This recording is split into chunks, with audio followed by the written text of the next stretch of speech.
Hello, everybody. Welcome to my podcast, Adoption, Love, and Life with Caitlin and my very special guest, my mom. Hello. Hello. How are you? Good. Glad to be here. I'm so glad you're here. I think this is a very important episode to let people know how my adoption story started. But we want to get to know you just a little bit. Okay. Your background story, like where you grew up. And how you and Dad met, and then we'll ask a few questions of why you decided to adopt. Okay. Well, a little bit about me. My dad was in the Air Force, and so I was born on the Air Force Base there in California, on Hill Air Force Base. We lived there for a few years and then moved to Utah. Okay. And then we just kind of moved around Utah and finally settled in Sandy. And that's kind of, I had been a nanny for a little while in New York. And when I came back, I met Kaylin's dad at a singles ward in Sandy. And then we just kind of had a really quick dating engagement thing. So it was pretty fast, like 3 months. So. 3 months? Yeah, so it was pretty quick. So then we... How old were you? When I got married, I was barely 19. Barely 19, so okay. Pretty young. That's okay. But... Then we got married, and eventually we started trying to have kids, and just had the challenges and couldn't have kids, and so we started doing a bunch of the fertility things. Thank you. Mm-hmm. The fertility stuff, and we did that for a few years, and I just got to the point where I was just kind of tired of all the fertility stuff and getting poked and prodded and all of that. And then, so we looked into doing foster care. And at the time, LDS Social Services had their adoption group. Mm-hmm. And when we talked to them, they told us it could be anywhere between 1 year and 7 years. And I thought, oh gosh, I don't want to wait another 7 years, because we'd already been waiting 6.5. And so you and Dad were married for 6 years, and then you were trying to adopt. Yeah. Okay. And so, and it was on top of that you would have to wait 6 to 7 years. More. Oh, yeah. Wow. That's a long time. And so, and I come from a large family. And so it's just one of those things, a couple of sisters that were having kids, boom, boom, boom. And just one of the, you try to be excited and happy for them, but every time they call, it's just kind of another one of those. Yeah. And you really wanted some kids of your own. Right. And so... Anyway, then Judd, he had gone shopping one night, and he ran into a friend of ours that at a grocery store, and he was asking about us and our family. And Judd just kind of explained a little bit that we were struggling to have kids, and we were looking at adoption. And he told us about a bunch of families in his ward and in his neighborhood that had adopted from Russia, and up in Salt Lake City, right? Yeah, West Jordan, Salt Lake City area. And so anyway, and there was a lady in their ward named Tammy Pugh who was kind of worked with the adoption agency. So we got in contact with her and made arrangements to meet with her on Jed's birthday, and she had some portfolios of kids to look through. And so we were looking through those portfolios and just kind of going through them. And Judd was going through them pretty quick. So I didn't think he was really interested in stuff. Sorry, I'm going to go back for a second. Did you guys always wanted to go foreign, or did you? It wasn't really a thought about going foreign just because it's so expensive. But it's just kind of how it all worked out. And so we just felt really good about the process.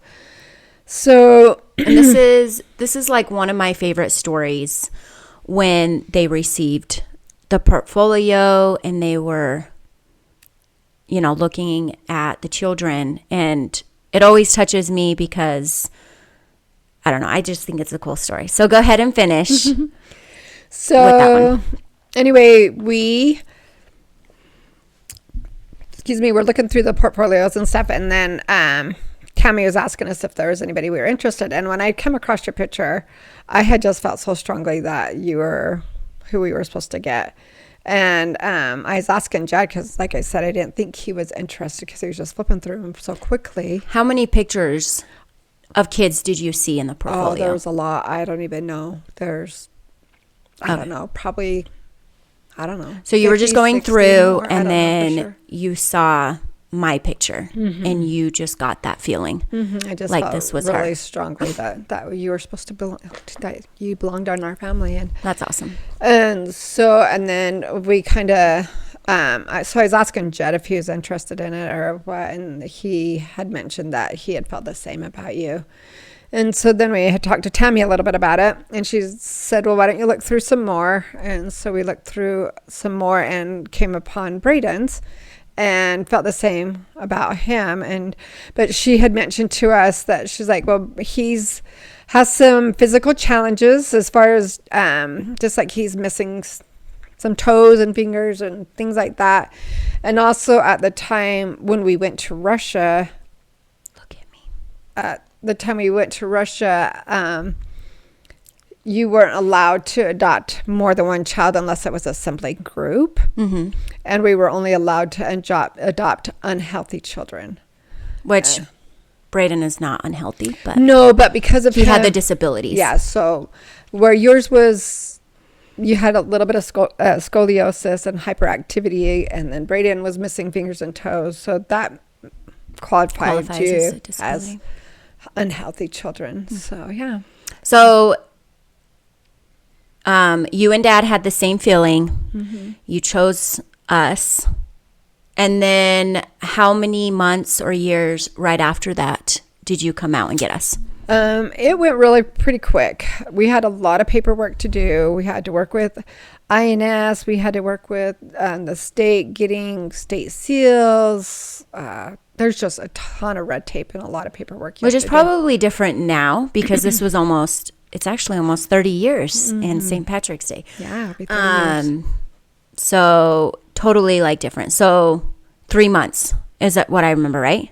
So we looked at the portfolios on October 29th. On Dad's birthday. Right. And then we went to Russia the first part of March and flew home on St. Patrick's Day with you guys. So. Okay, so very quick. So it went really quick. Yeah. That's awesome. And we had been trying, because it is super expensive. Mm-hmm.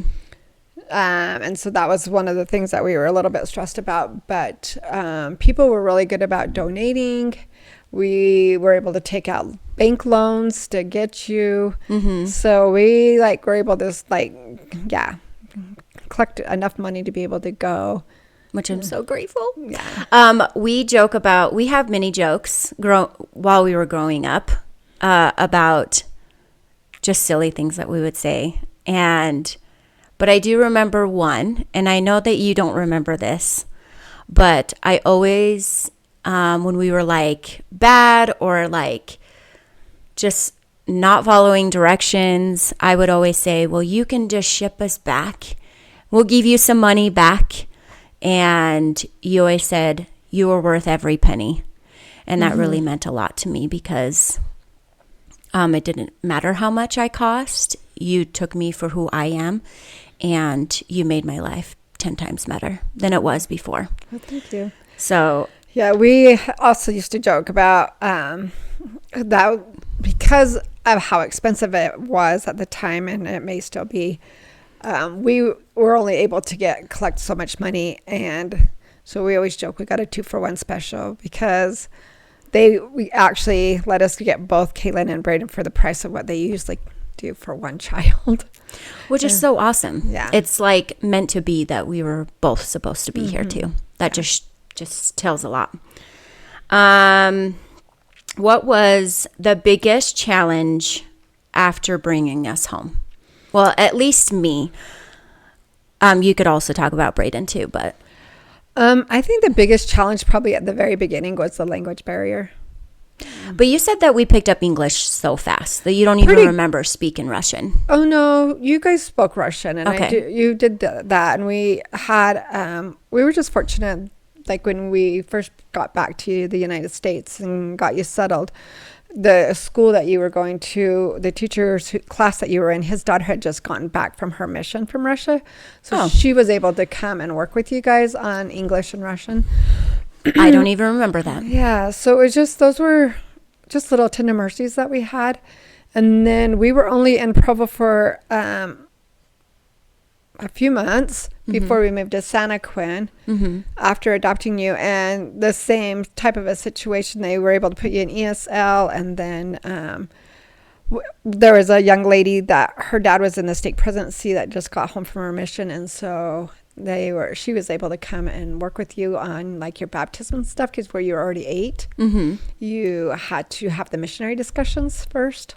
Oh, okay. And so she came and talked to you, and we were able to do it that way. Cool. So. I don't even remember my baptism, but it's great. It was a whirlwind.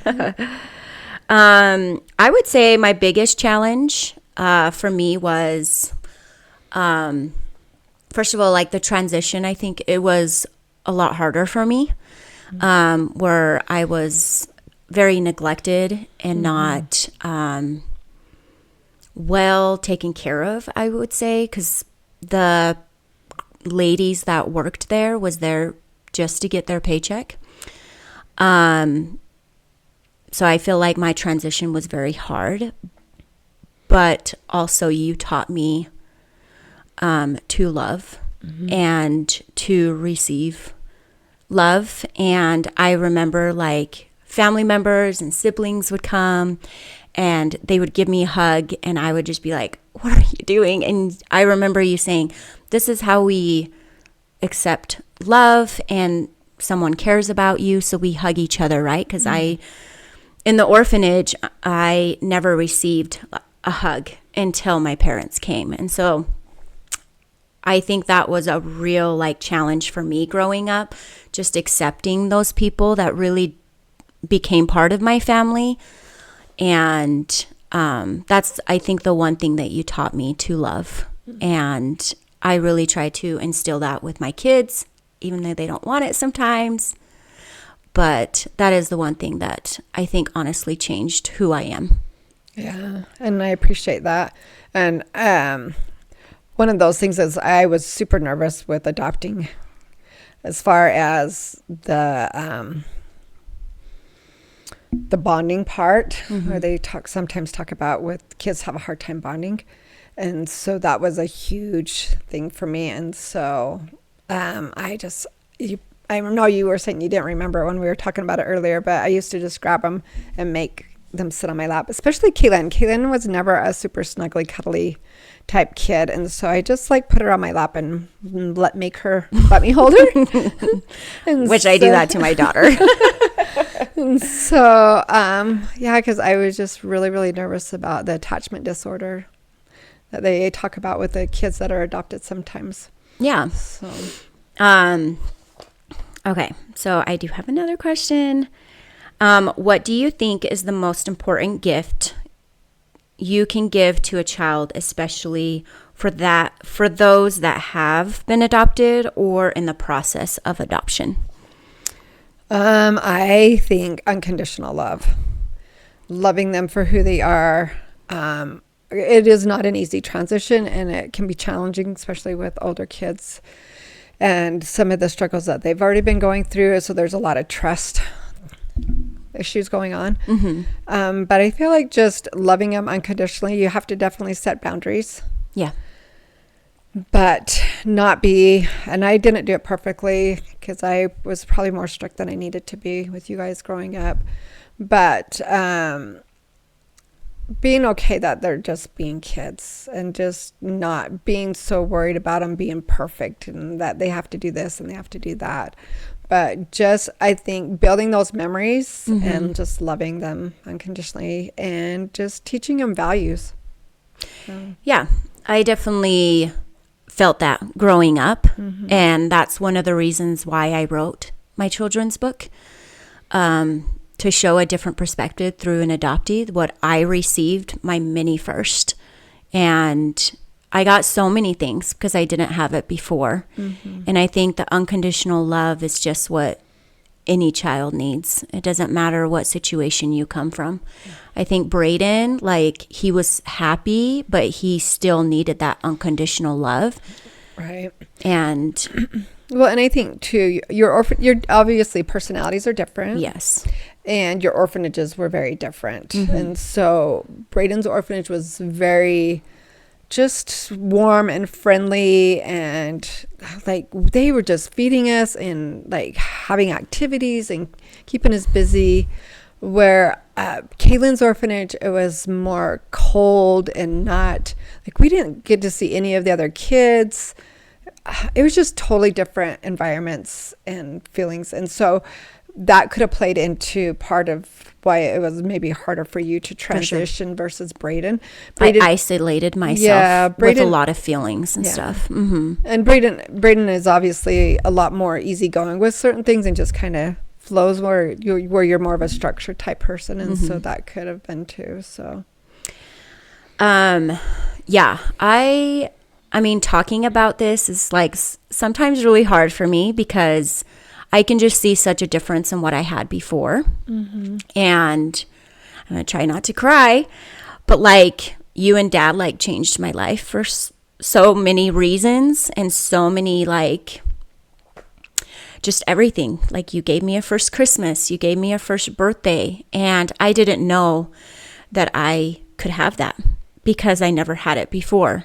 And so I think from my point of view, for a child not to have that can do a lot as you're growing up, right? I like gained confidence. I gained to learn other people, like love other people, and to like even communicate with other people. And I'm very like social, and I think that's what I was missing when I was little, is I didn't have any of that. And when you and Dad gave me that, like I just became me, who I am today. Blossomed a lot for sure, because Kaylin was very quiet, shy, didn't talk to anyone, reserved. Where Braden was always very just talkative and outgoing, and just would go up to anybody and talk to them. Oh, which bugged me so much as growing up. He was so happy, and I was like, "What is wrong with you?" Like, yeah, Braden's always just. But it's such a good thing for him too. Like that's just who he is. Yeah, he always has just been one of those people that just is happy no matter what. Yeah. What is the most exciting thing about being a parent for you while we were growing up? Well, you still are, but yeah. Most exciting thing as being a parent. I think probably one of the things I have enjoyed is watching you guys grow and develop, and watching Braden obviously hasn't had kids yet, but watching you become parents and just taking on that role and watching you as a mom is just so cool. And I just love it, and I just love watching the progress and how mature, and I'm not very good with words. You're good. But what did you enjoy when we were younger before we decided to go out to the world? Fly the coop. Is there something? Yeah. Is there something that you enjoyed? I just love being part of a family in general, and so just having my own little family just meant the world to me. And we did a lot of things with my mom's family. Excuse me. My mom is the oldest of 12. And so I remember just like going to grandma and grandpa's in Portage like all the time, like probably not every weekend, but it felt like it. But we did a lot of family stuff, and I learned, holy cow, like this is my family. Like I didn't even know I could even have all this. Yeah. And I really loved that we were all we did a lot of things with our cousins and our friends, and I felt like you were not, I didn't think you were like that strict, because I remember like doing a lot of things with my friends. But yeah, you were a really good parent. Oh, well, thank you. You were. I think for me, growing up where my family, most of my aunts and uncles and cousins I've never even met, where my parents' families have lived. My dad's family is from the East Coast. My mom's family that's true, was living in California, and then my grandma moved up right on the border of Canada. And so I didn't have a lot of those relationships. And I always envied other people that had that. And so it has been very important to me for you guys to have a close relationship and know your grandparents and to know your cousins and to have those relationships has been huge for me. That's And awesome. So I remember hanging out with Dad's family too, a lot. we did hang out. Birthdays, Easter, like just Grandma everything. and Grandpa Hansen had Yeah. lots of fun traditions. Yeah, I have a lot of good memories. Okay, so I I wrote some questions about my adoption a couple years ago. Well, not couple, like actually like 10 years ago, because my daughter is 10 now. And when I was pregnant, I was thinking a lot about my birth mom and like all the feelings that you go through when you're pregnant. And I wanted to ask my mom these questions, which I've asked before when we've been just chatting throughout the years. But I also wanted to actually like write them down so I wouldn't forget and she wouldn't forget. Because I feel like our stories sometimes change just a little bit. Like, I always thought that I chose my birthday. I don't know why I thought that. Yeah. And then I thought you confirmed that. And so I told people that I chose my birthday. Yeah, I know. No, that's not true. So this is one of the reasons why I write these. Yes, our memories do sometimes change. I don't know why. I thought it was the coolest thing. Like, oh, I got to choose my birthday. No. I was born February 12th, and that's what it says on my birth certificate. So I'm going to ask you and see, like, if these are pretty accurate from 10 years ago. Okay, let's give it a shot. So you're on a test. I'm just kidding. Let's see if I pass or fail. Let's see. How were the people in Russia when you went there? I'll be honest, I was so nervous when I went to Russia. Mm-hmm. There was a lot going on over there politically. And when we first were told that we were able to get you guys, they had mentioned for us to dress really nice, to meet with the people and all this stuff, and to bring really nice clothes. And then a couple days before we flew out, one of their head news person had just gotten murdered, and there was some turmoil going on. And so then they told us to not talk in public, to just keep a low profile. And so I was super nervous, and especially where I don't want to go anymore. Right, especially where I didn't really know Russian. I could tell you a few words, but they didn't speak a lot of English. I was really, really nervous about it because I didn't. And I know the mafia is kind of big over there, and so I was just scared that if I did anything wrong, I was going to get in trouble. Well, I'm glad we all came back safe. But it says the people in Russia were pretty cold. They kind of kept to themselves. Our Russian host was very kind and curious about our life back in the USA. Mm-hmm. That's true. Which I think I remember you telling me that I stayed with the family for a week, mm-hmm. and then you went to go get Braden because he was in a different orphanage. But like tons of people would ask you questions all the time. About just you and back at the States, and asked us about like, oh gosh, I can't remember his name right now, but anyway, the family that we stayed with, he was cute because he was trying to learn English, and where we have so many acronyms for everything, he was like always asking, well, what does pothole mean? What does steakhouse mean? I mean, obviously English language is super confusing because there's so many different meanings for the same word. For sure. And so we were always like trying to explain to him and trying to explain it where I cannot speak Russian and he didn't speak very good English. So it was kind of comical. Yeah. But they were very, very kind, yeah. And we did have to leave Kaylin with them while we left to go get Braden. And so when we came back after getting Braden, Kaylin was already starting to attach to Anya. And Anya, the lady, yes. Anya. Oh, okay. And I was just really getting stressed, worried about how that transition was going to be when we had to leave to head home. And so at that point, we went and stayed with an American family for the last couple of days before we headed home. Oh, I didn't know that. Yeah. Okay.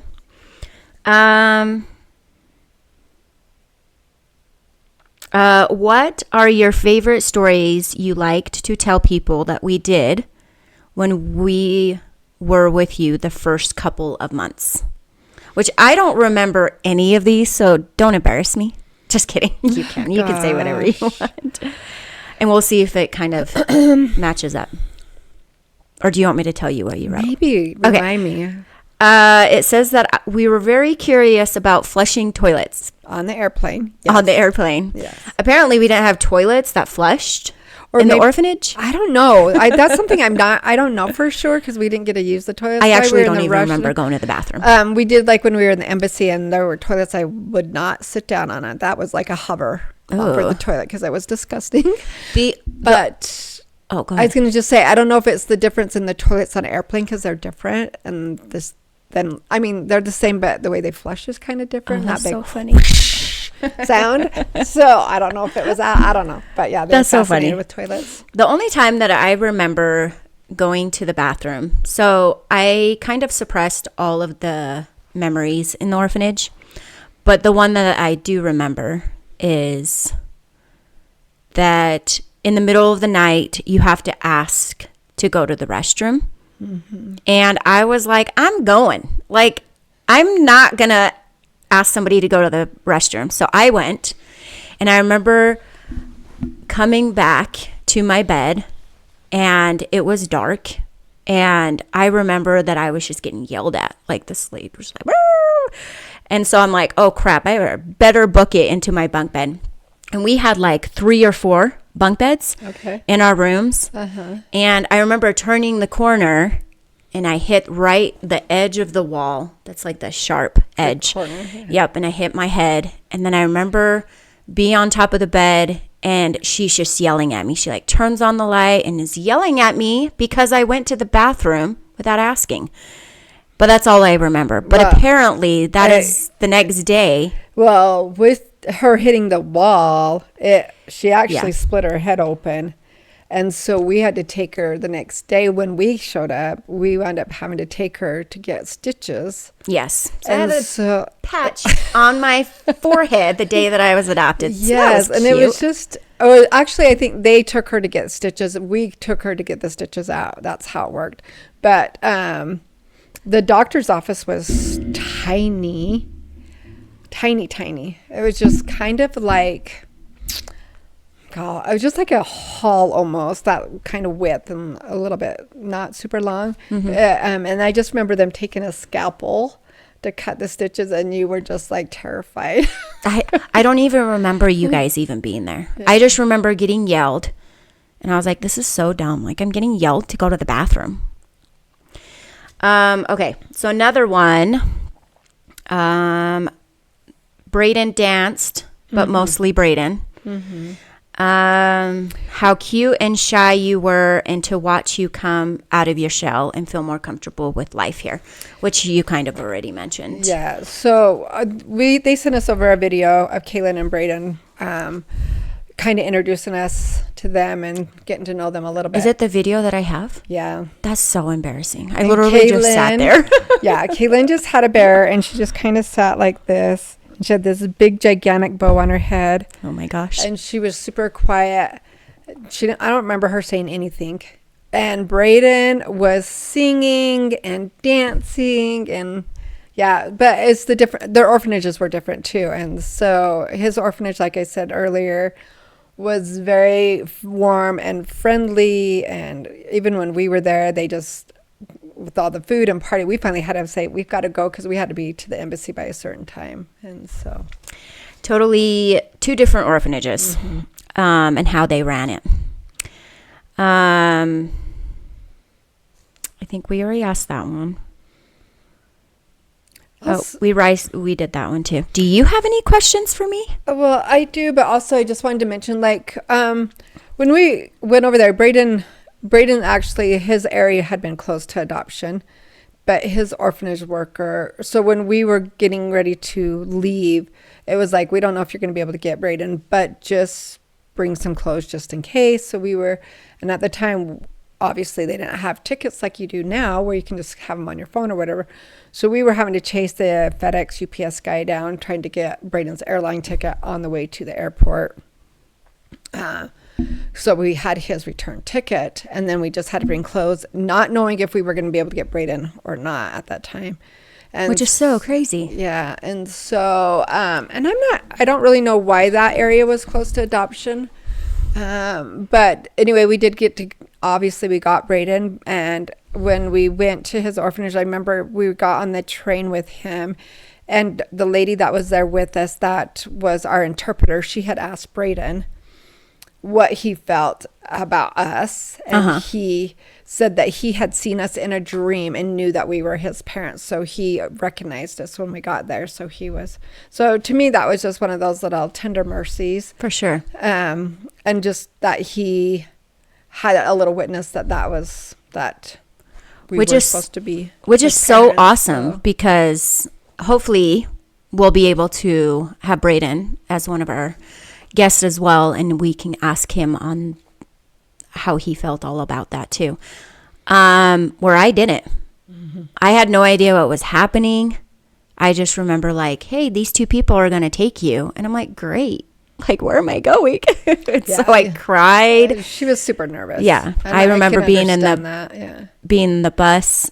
Okay, hold on. So here's another thing that doesn't add up either. I thought we were in a huge bus. No, we were in a white little car. And I do remember, though, eating my first animal cookies to calm my nerves down. I do remember that. But yeah, our orphanage just like didn't really give us like a heads up or anything. They were just like, oh, these people are going to take you and good luck. Bye. Yeah. I get super, super sick on planes. And so I'd gotten really, really sick on the way there. I do remember that. When we were in Germany, they tried to get me to go to a doctor. And I thought, I can't afford it because we've got every bit of money that we have. We had to take all this cash with us, which was super scary. And I just thought, I can't afford to go to a doctor. Plus, I can't even understand them speaking English because their accent's so strong. And I'm like, I already know what my problem is. Just get me on the plane to Russia. It was like another, if I remember right, like 3 hours or something like that flight. But I was like super, super weak by the time I got there. And I will be honest, I don't feel like I'm a very picky eater, but I was over there. Oh, yeah. And I didn't love... You didn't like the food? I didn't love the food over there. And luckily, we had taken a duffel bag. And Caitlin's where she's talking about our animal cookies. There was animal cookies in there. Not the frosted kind, just like the regular plain animal cookies. But I had taken a duffel bag of snacks. And that's what I pretty much lived on. While we were there. I don't remember the food, but I remember there was one night, and I think when we stayed with the family, when you went to go get Braden. And I just remember like so much food on the table. And I was like, I've never seen that much food. I don't even remember eating at the orphanage. I don't remember going out. Sorry. I don't remember going outside. I don't remember a lot of things, but there are little details that I like remember that I'm like, oh my goodness. Like, I remember you saying something about like you ate kind of like cream of wheat type of a mush every day for breakfast. Oh, and awesome. that you remember sneaking into the fridge to get food at night. I do not remember that. I remember you telling me that, but where Braden's wasn't that way. No, he was very well treated. Do you have any questions for me? Well, I had one, but you kind of answered it, which was, what would you say was your scariest experience about coming to the United States or coming with strangers? My scariest. What were your feelings and emotions about that? I think for me, it took me a while to process like what was happening. Like I was just like, okay, these people are going to take me. And then they took me. And then we got on a plane. So plane was like so exciting. It was the first time on a plane, first time drinking soda pop that I drank so much that I had an accident. It was just like, and then meeting people. And I do remember getting off the airplane, and I think David has I don't know who has a recording, but it was like a mission homecoming. And there was like all of these people. Sure, very overwhelming. And I just remember sitting there like with my head down. I'm like, I don't know anybody. I think that was probably like the scariest because I didn't know anybody. And then I had to accept all of these people. And there's a lot of us, and everybody was so excited for you guys to come. Yeah, I do remember And so everyone I was could so see happy. how all these people coming and hugging her probably was like a little Yeah, I overwhelming didn't know and what to scary. do. I was like, don't touch me. I still am like that sometimes. So she's still that way. That hasn't changed. But no, that was scary. I do remember the getting off the plane, and I was like, oh my gosh, who are all these people? But I learned real quick that my life was just going to be so different. And I, was getting all this attention and all this love, and it was awesome. But yeah, that was probably the scariest, is getting off the plane, and I had no idea what was happening still. Well, so there was a kind of a story that one of the families from Russia had told us, or not from Russia, that had adopted some kids from Russia. And they're like, oh, they will be so appreciative of every little thing you gave them. Oh. Even like the toys out of the Happy Meal. I remember this story. And like we would take them over to like McDonald's or any of those places. And no, that was not the case. They weren't that appreciative about it. I think we wanted everything. Well, I think too, when you guys came, and then we had like one shower after another shower. I think we had like 3 or 4 different showers, and so you guys were just constantly getting gifts. So we just expected it. That I think you just thought, this is just normal. Yeah. You just go to people's houses and you just get gifts all the time. It was a good time. Do you have any other questions for me before? I think we're going to end. I don't think I have anything else. The only other thing would be probably, gosh, I don't really know, to be honest with you. Probably, like, what would you say you're the most grateful for being adopted, and how different your life could have been? Oh, because over there, my understanding, and I may be wrong, but my understanding is if the children wind up going through the orphanage system till they're 18 and don't get adopted out, a lot of times they wind up in the mafia or prostitution or different things like that. And so, which that just breaks my heart. And I'll be honest, and it's still one of those things that Kaylin's her green card passport picture always breaks my heart, because it just looked like a shell. Like there was just I don't know, she just looked so empty inside. And in fact, last week when Kaysen came down and we were talking, and he looked at your picture and he's like, is that my mom? And because her hair was so short. I look like a boy, everybody. Let's just say that. She looked like a little boy, and then a gigantic bow. Yeah. My mom actually had to put earrings on me because people were confused that she adopted 2 boys instead of 1. Yeah. So we had to pierce my earrings. My ears. My ears. Pierce my ears. So for me, yeah, that's still something that just breaks my heart even to look at that picture. I think what I'm grateful for, I don't know, there's so many things I'm grateful for, and I definitely tell you every day how not every day. Not every day, but every year on our anniversary. And I think what I'm most grateful for is that you and Dad decided to adopt me, even though you went through so many ups and hurdles, but you still got me, and you changed my life for the better. Mm-hmm. You gave me love. You gave me a home. You gave me comfort, and that's all I needed. Mm-hmm. And I just can't imagine life without you guys. I can't imagine life without you either. I don't know. I feel like I would be I think, in a really bad situation if it weren't for you two that followed your heart when you went through all those pictures and you saw me. Mm-hmm. And you just, you could have gotten a different child by the time you got there and changed your mind, but you didn't. Mm-hmm. And so I'm very grateful for that. I'm grateful to have a life that I have and the family that I have and a husband and 2 kids. I wouldn't have probably any of that because I would be in such a bad situation. And I know there's a lot of kids that are probably in that situation. And it makes me sad because I remember like leaving, and I remember looking out my window to one of my best friends that I grew up with. And I call her my sister because she looked like me. I think maybe she was like 2 years younger. But I remember leaving, and I'm like, oh, I wish that she would get adopted and that she would come with me. And so I'm very grateful for what I have and the sacrifice that you and Dad made, because there's others that are less unfortunate than me. Yeah. And I don't feel like it's been a sacrifice. I think it's been a huge blessing for me. Oh, it's been a sacrifice.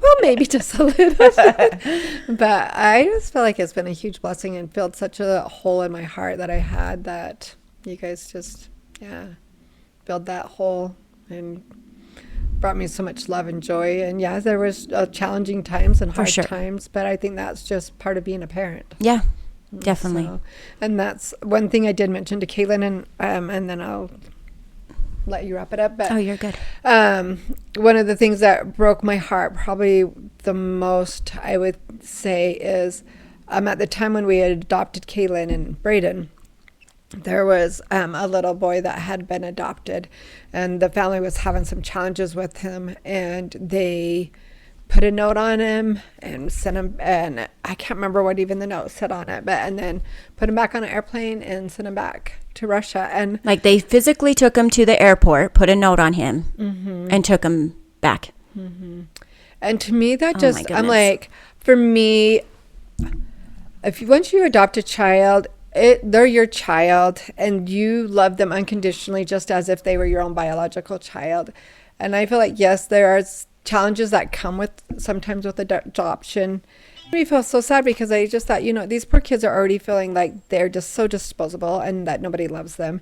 And that probably just reiterated to them those feelings that they felt are true and that they're not worthy of anybody's love. And that made me feel, that just broke my heart. Yeah, that's sad. So give a child a chance, because they actually might make a big difference in your life. Or, but parenting is so hard too at the same time. Yeah. Well, thank you so much, Mom. You're welcome. We might have to do another episode if people have questions, and we might do another episode. But thank you so much for being here. I appreciate that. Thanks for having me on here. Of course.